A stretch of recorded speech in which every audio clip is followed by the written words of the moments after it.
So once again, I was given this product to review and I am so happy that we got this. It fills this space perfectly in this area and the quality of the picture is really fantastic.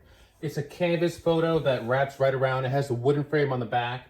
It's extremely light and I actually just have this hanging up just by a little thumbtack here. So you don't have to use anything crazy to hang it up. And it's just gonna hang right here on the wall very easily. You can just kind of shift this, so that way you can keep it nice and even to where you want it. But you can pick any photo that you want onto this. I put a photo that we got from our maternity photo shoot, just to capture the moment, because it's a really special time for us, and I love this a lot. So I would definitely recommend checking this out. Let's see if we can catch her reaction. Hey baby. You won't believe what happened when we left. What? Well, this thing came in. I love that. Didn't it come out nice? I love that so much. Is it a canvas? Yeah. It came out so good. Like better than the other one even. Yeah. Well, maybe it's just because that one's like... smaller.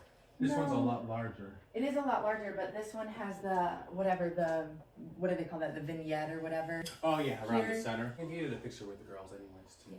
So I know, I'm excited to get like a big family picture printed once we get the other photos. Yeah. So, I'd highly recommend this. She did that. Surprise! Oh my gosh.